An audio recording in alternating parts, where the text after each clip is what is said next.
മൂക്കടപ്പ് അല്ലെങ്കിൽ nasal obstruction എന്ന് medical ടേമിൽ പറയും. ഈ ഒരു പ്രശ്നം കുട്ടികളിലായാലും മുതിർന്നവരായാലും വളരെ കോമൺ ആയിട്ടുള്ള ഒന്നാണ്. ഇതൊരു അപ്പർ റെസ്പിറേറ്ററി ഇൻഫെക്ഷൻസിൻ്റെ ഒരു കോംപ്ലിക്കേഷൻ അല്ലെങ്കിൽ ഒരു സിംറ്റം ആയിട്ട് നമുക്ക് പറയപ്പെടാം. ആപ്പിൾ സിഡർ വിനെഗർ ഇതും നമുക്ക് ഒരു 1-2 ടീസ്പൂണ് ഡെയിലി കഴിക്കുന്നത് ഏറ്റവും നല്ലതാണ്. അത്തരം സിംറ്റംസ് അല്ലെങ്കിൽ അത്തരം ഹെവി മീൽസ് ഒക്കെ കഴിക്കുന്ന ആളുകളാണെങ്കിൽ അവർക്ക് ദഹന ഇംപ്രൂവ്മെൻറ്റ് അല്ലെങ്കിൽ ദഹനം റിലേറ്റ് ചെയ്തിട്ടുള്ള ഇഷ്യൂസ് തീർച്ചയായിട്ടും വരാനുള്ളൊരു ചാൻസസ് ഉണ്ട്. അപ്പോൾ ഹെവി മീൽസ്, നൈറ്റിലുള്ള ആ ഹെവി മീൽസ് പൂർണ്ണമായിട്ടും ഒഴിവാക്കാൻ ശ്രമിക്കുക.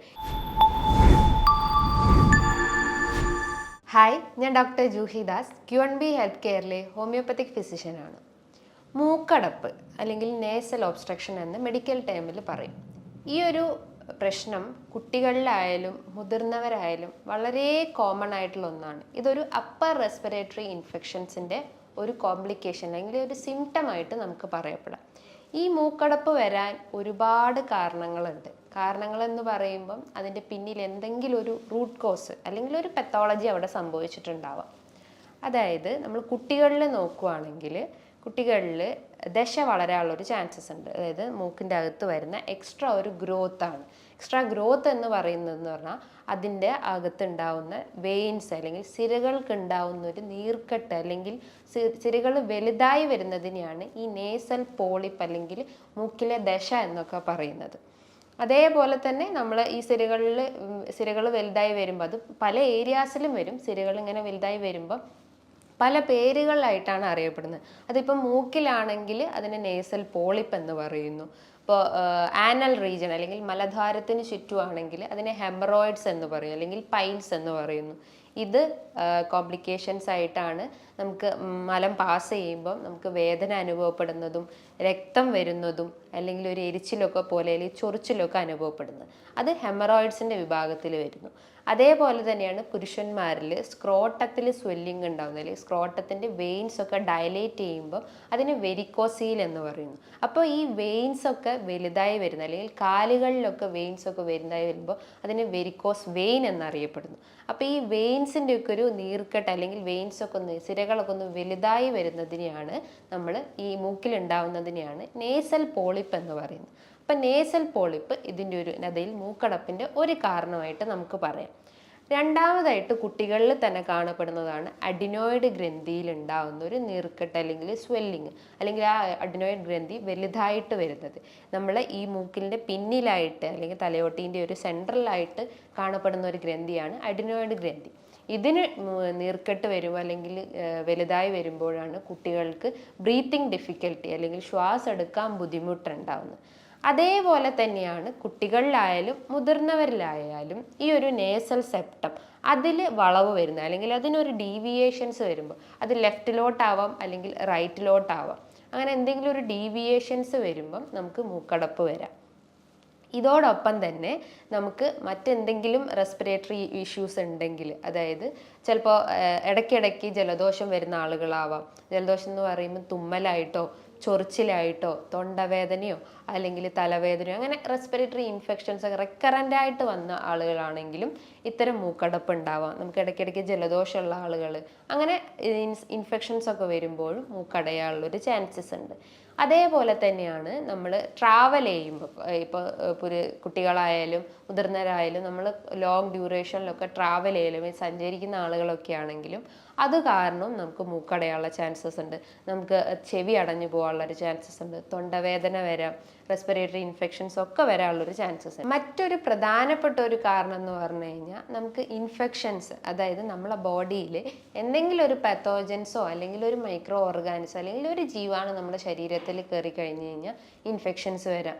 അതിപ്പോൾ ബാക്ടീരിയൽ ആവാം, ഫംഗസ് ആവാം, വൈറൽ ഇൻഫെക്ഷൻസ് ആവാം. ബാക്ടീരിയലിൻ്റെ വിഭാഗത്തിൽ പെടുന്നതാണ് സ്ട്രെപ്റ്റോകോക്കൽ എന്ന് പറഞ്ഞിട്ടുള്ള ഇൻഫെക്ഷൻസ്. വൈറൽ ഇൻഫെക്ഷൻസിൽ വരുന്നതാണ് corona virus, influenza virus, rhino virus, adeno virus, ഫംഗസിൽ വരുമ്പോൾ ആസ്പെർഗില്ലസ് എന്ന് പറഞ്ഞിട്ടുള്ള ഫംഗസിൻ്റെ കാരണം. അപ്പോൾ ഇത്തരം മൈക്രോ ഓർഗാനിസംസ് നമ്മളെ ശരീരത്തിൽ കയറി കഴിഞ്ഞ് കഴിഞ്ഞാൽ ഇത്തരം ഡിഫൻസ് മെക്കാനിസം ആയിട്ടാണ് നമ്മളെ ബോഡിയിൽ ഈ ഒരു മൂക്കടയുന്നത് അല്ലെങ്കിൽ മൂക്കടയാനുള്ള ഒരു കാരണം എന്ന് പറയുന്നത്.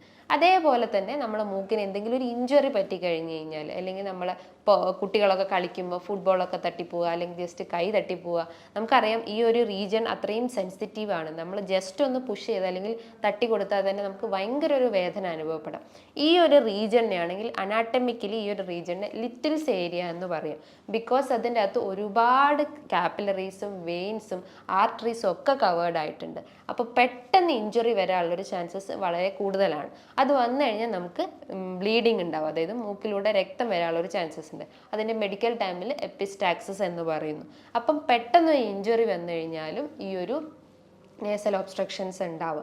അതേപോലെ തന്നെയാണ് എന്തെങ്കിലും ക്യാൻസറസ് ഗ്രോത്ത് അല്ലെങ്കിൽ ട്യൂമർ ഗ്രോത്ത് ഒക്കെ നമ്മളെ മൂക്കിൻ്റെ അകത്തായിട്ടൊക്കെ വളരുന്നുണ്ടെങ്കിൽ അതും മൂക്കടയാനുള്ളൊരു ചാൻസസ് ഉണ്ട്.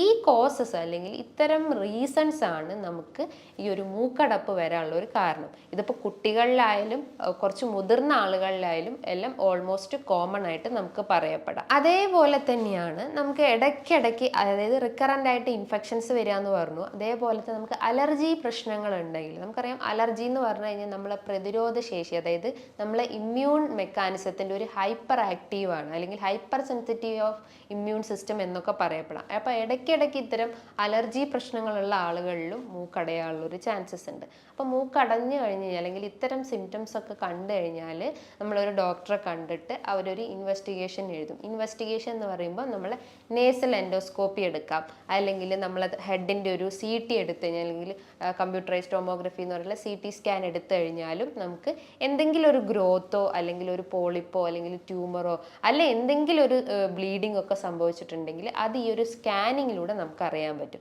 ഇനിയിപ്പോൾ എന്തെങ്കിലും ഇൻഫെക്ഷൻസ് ആണെങ്കിൽ നമുക്ക് ബ്ലഡ് ടെസ്റ്റ് ചെയ്യാം. നമുക്കറിയാം കൊറോണ ടൈമിൽ നമുക്ക് നേസൽ സ്വാബ് എടുക്കുന്നത്, അല്ലെങ്കിൽ ഒരു ഇൻസേർട്ട് ചെയ്തിട്ട് നമ്മളെ നോസിലൊക്കെ ഇൻസേർട്ട് ചെയ്തിട്ട് അത് നമുക്ക് ടെസ്റ്റ് ചെയ്യാം. ഇനിയിപ്പോൾ കഫ് റിലേറ്റ് ചെയ്തിട്ടുള്ള എന്തെങ്കിലും ഇഷ്യൂസ് ഉണ്ടെങ്കിൽ നമുക്ക് കഫ് ടെസ്റ്റ് ചെയ്യാം. ഇനിയിപ്പോൾ ബ്ലഡ് ടെസ്റ്റ് ആണെങ്കിൽ അതിൻ്റെ അകത്ത് എസിനോഫിലിൻ്റെ കൗണ്ട് ചെക്ക് ചെയ്യാം, അതായത് അലർജി ടെസ്റ്റ് ചെയ്യാം. IG പോലത്തെ ഇമ്മ്യൂണോഗ്ലോബുലിൻ പോലത്തെ ടെസ്റ്റുകൾ ചെയ്ത് കഴിഞ്ഞാലും നമ്മുടെ ബോഡിയിൽ എന്തെങ്കിലും വേരിയേഷൻസ് ഉണ്ടോ, അല്ലെങ്കിൽ ഇൻഫെക്റ്റഡ് ആണോ, എന്തെങ്കിലും വൈറസ് നമ്മളെ ബോഡിയിൽ കയറിയിട്ടുണ്ടോ എന്നൊക്കെ അറിയാൻ പറ്റുന്നതാണ്. അപ്പം ഈ സ്കാനിങ് അല്ലെങ്കിൽ ഇത്തരം ബ്ലഡ് ടെസ്റ്റ് ചെയ്ത് കഴിഞ്ഞാൽ നമുക്ക് പ്രോപ്പറായിട്ട് നമ്മളെ സിംറ്റംസിനൊക്കെ ഒന്ന് കൺട്രോൾ ചെയ്യാൻ പറ്റും, അല്ലെങ്കിൽ ഈ സിംറ്റംസിനൊക്കെ എന്താണ് അതിൻ്റെ കോംപ്ലിക്കേഷൻസ് ഒക്കെ അറിയാൻ പറ്റും. അപ്പോൾ ഇത്തരം ലക്ഷണങ്ങളൊക്കെ കണ്ടു കഴിഞ്ഞാൽ നമുക്ക് ചെറിയ രീതിയിൽ നമുക്ക് ഡയറ്ററി ചേഞ്ചസ് അല്ലെങ്കിൽ ഒരു മാനേജ്മെൻറ്റ് എന്ന രീതിയിൽ നമ്മളെ ഡയറ്റിൽ കുറച്ച് കാര്യങ്ങൾ ശ്രദ്ധിച്ചാൽ മതി. അതായത് നമുക്ക് നമ്മളെ ഡയറ്റിൽ മഞ്ഞൾ ഉൾപ്പെടുത്താം, കുരുമുളക് നമ്മളെ ഡയറ്റിൽ ഉൾപ്പെടുത്താം, തേൻ ഒരു ഏറ്റവും ആൻറ്റി ഇൻഫ്ലമേറ്ററി പ്രോപ്പർട്ടി ഉള്ള ഒന്നാണ്, അത് നമുക്ക് ഡയറ്റിൽ ഉൾപ്പെടുത്തുന്നത് നല്ലതാണ്. ജിഞ്ചർ, ഗാർലിക്, അതേപോലെ തന്നെ ഗ്രാമ്പൂ, കറുകപ്പട്ട, ഇതൊക്കെ നമ്മളെ ഡയറ്റിൽ ഉൾപ്പെടുത്തി കഴിഞ്ഞ് കഴിഞ്ഞാൽ, അല്ലെങ്കിൽ ഇത് വെച്ചിട്ട് നമുക്ക് എന്തെങ്കിലും ഒരു ഒറ്റമൂലിയൊക്കെ ഒന്ന് ഉണ്ടാക്കി കഴിഞ്ഞ് കഴിഞ്ഞാൽ നമുക്ക് ഇത്തരം സിംറ്റംസ് ഒക്കെ കൺട്രോൾ ചെയ്യാൻ പറ്റും. അതായത് തേനും അല്ലെങ്കിൽ ഇഞ്ചി നീരോ അല്ലെങ്കിൽ കുരുമുളകൊക്കെ വെച്ചിട്ട് ജസ്റ്റ് ഒരു പേസ്റ്റ് പോലെ ആക്കിയിട്ട് കുട്ടികൾക്ക് കൊടുക്കുന്നത് നല്ലതാണ്. അത് നമ്മളെ ഈ ഒരു എയർ പാസേജും അല്ലെങ്കിൽ മൂക്കടപ്പോ അല്ലെങ്കിൽ എന്തെങ്കിലും ഒരു ഇൻഫെക്ഷൻസ് ഒക്കെ ഉണ്ടെങ്കിൽ അത് റെഡ്യൂസ് ചെയ്യാൻ പറ്റുന്നതാണ്. അതേപോലെ നമ്മൾ പ്രതിരോധ ശേഷി വർദ്ധിപ്പിക്കുന്ന ഏറ്റവും ഒന്നാണ് നമ്മളെ ഈ ഒരു മഞ്ഞളും ജിഞ്ചറും. ഈ കൊറോണ ടൈമിലൊക്കെ കുറേ ആളുകൾ ഇത് വെച്ചിട്ട് ഓരോ ഡ്രിങ്ക്സൊക്കെ നമ്മൾ കുടിച്ചിട്ടുണ്ട്. അപ്പം പ്രതിരോധ ശേഷി വർദ്ധിപ്പിക്കുന്നതും ഏറ്റവും ഇമ്പോർട്ടൻ്റ് ആയിട്ടുള്ള ഒരു കാര്യമാണ്. നമ്മൾ ഇമ്മ്യൂൺ സിസ്റ്റം അല്ലെങ്കിൽ റെഡ്യൂസ്ഡ് ആയിട്ട് അല്ലെങ്കിൽ ഡിമിനിഷ്ഡ് ആയിട്ടുണ്ടെങ്കിൽ പല രീതിയിലുള്ള സിംറ്റംസ് ആണ് നമ്മളെ ബോഡിയിൽ കാണിക്കുക. ഇമ്മ്യൂൺ സിസ്റ്റം റെഡ്യൂസ് ആയിട്ടുള്ള ഒരു കോംപ്ലിക്കേഷൻസ് ആണ് നമുക്കറിയാം എയ്ഡ്സ് എന്ന് പറഞ്ഞിട്ടുള്ള അസുഖം. അത് പല രീതിയിലുള്ള സിംറ്റംസ് ആണ് നമ്മളെ ബോഡിയിൽ കാണിക്കുക. എയ്ഡ്സിൻ്റെ ഒരു മെയിൻ കോട്ടിംഗ് എന്ന് പറയുന്നതാണ് prevention is better than cure. നമുക്ക് ഈ ഒരു അസുഖം വന്നു കഴിഞ്ഞാൽ നമുക്കതിനെ കംപ്ലീറ്റ് ആയിട്ട് മാറ്റാൻ പറ്റില്ല. അത് വന്നു കഴിഞ്ഞാൽ അത് വെച്ചിട്ട് തന്നെ ആളുകൾ മരണപ്പെടും. സോ നമ്മളെ ഈ ഒരു പ്രതിരോധ ശേഷി ഇമ്പ്രൂവ് ചെയ്യുന്ന രീതിയിലുള്ള ഡയറ്റ് നമുക്ക് ഫോക്കസ് ചെയ്യാം. അതേപോലെ തന്നെയാണ് നമുക്ക് വൈറ്റമിൻ C അടങ്ങിയിട്ടുള്ള നാരങ്ങ കഴിക്കാം, നെല്ലിക്ക, ലൗലോലിക്ക, ജാമ്പക്ക, ഇതൊക്കെ ഒരുപാട് വൈറ്റമിൻ C അടങ്ങിയിട്ടുണ്ട്. ഇത് നമ്മളെ സ്കിന്നിൻ്റെ ആ ഒരു ടോൺ ഇൻക്രീസ് ചെയ്യുന്നു. ഗട്ടിൽ എന്തെങ്കിലും അല്ലെങ്കിൽ ദഹന സംബന്ധമായിട്ടുള്ള ബുദ്ധിമുട്ടുകൾ ഉണ്ടെങ്കിൽ അതൊക്കെ ഒന്ന് കറക്റ്റ് ചെയ്യാൻ സഹായിക്കുന്നതാണ്. അതേപോലെ തന്നെയാണ് ആപ്പിൾ സിഡർ വിനെഗർ. ഇതും നമുക്ക് ഒരു 1-2 ടീസ്പൂണ് ഡെയിലി കഴിക്കുന്നത് ഏറ്റവും നല്ലതാണ്.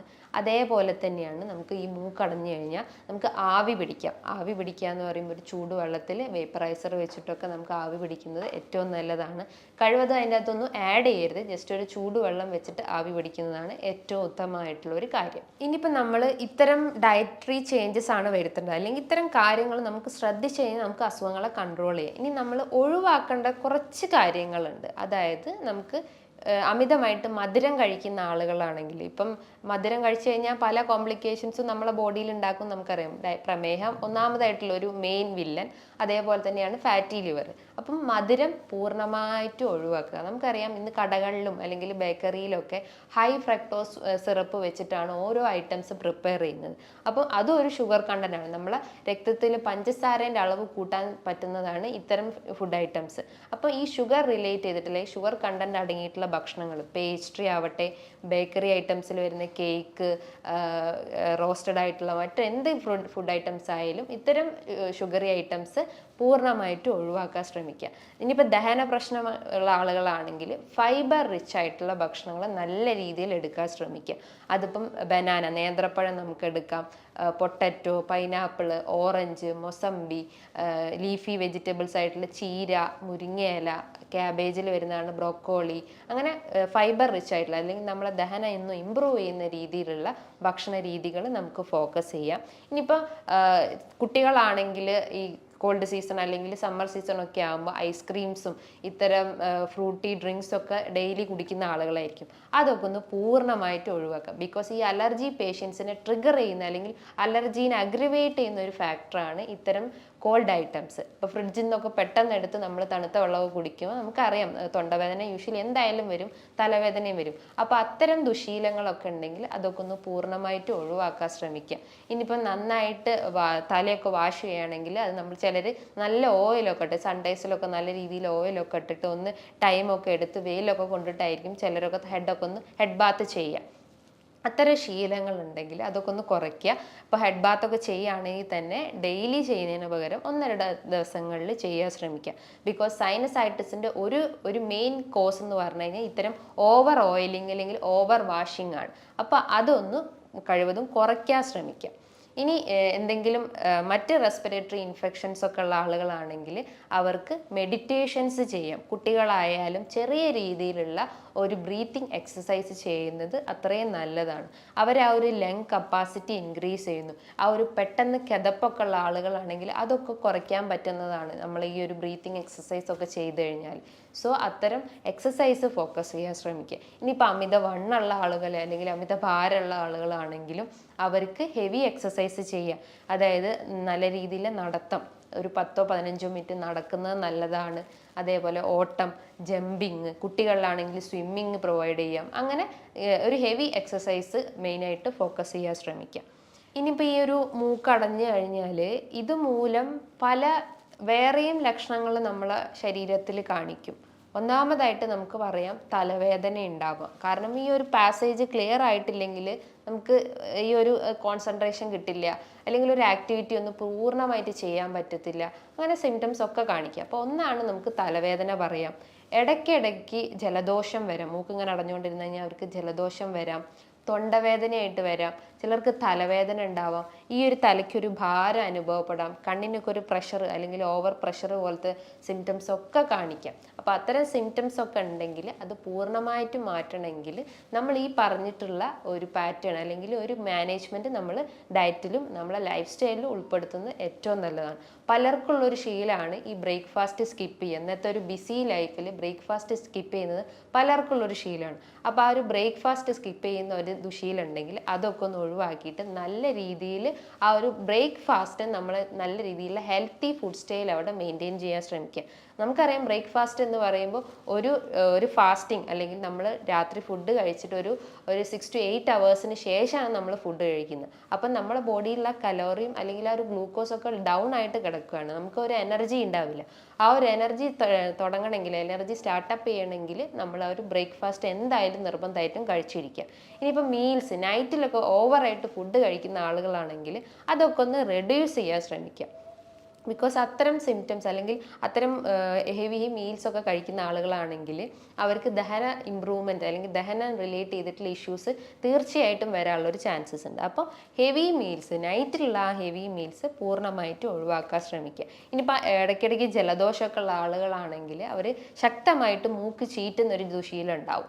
അങ്ങനത്തെ ശീലങ്ങളുണ്ടെങ്കിൽ അതൊന്ന് ഒഴിവാക്കാൻ ശ്രമിക്കുക. ഞാൻ നേരത്തെ പറഞ്ഞു ഇത്തരം ഏരിയാസാണ് ഏറ്റവും സെൻസിറ്റീവ് ആയിട്ടുള്ള ഒരു ഏരിയ, ലിറ്റിൽസ് ഏരിയ എന്നാണ് അനാട്ടമിക്കലി പറയുക. അപ്പം മൂക്ക് ചീറ്റി കഴിഞ്ഞാൽ അവർക്ക് മൂക്കുന്ന് രക്തം വരാനുള്ള ഒരു ചാൻസസ് ഉണ്ട്. അപ്പോൾ അവർ പിന്നെയും കോൺഷ്യസ് അല്ലെങ്കിൽ പിന്നെയും പാനിക് ആവും. അപ്പോൾ അത്തരം ദുശീലങ്ങൾ ഉണ്ടെങ്കിൽ അതൊക്കെ ഒന്ന് ഒഴിവാക്കാൻ ശ്രമിക്കുക. ആവി പിടിക്കുക, നല്ല രീതിയിൽ വെള്ളം കുടിക്കാൻ ശ്രമിക്കുക. എപ്പോഴും ബോഡി ഹൈഡ്രേറ്റ് ചെയ്തുകൊണ്ടേ നിൽക്കുക.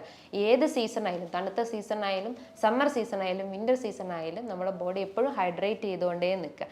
ഡെയിലി ഒരു 10 to 12 ഗ്ലാസ് വെള്ളം കുടിച്ചു കഴിഞ്ഞാൽ ഒന്നും പറ്റാൻ പോകുന്നില്ല.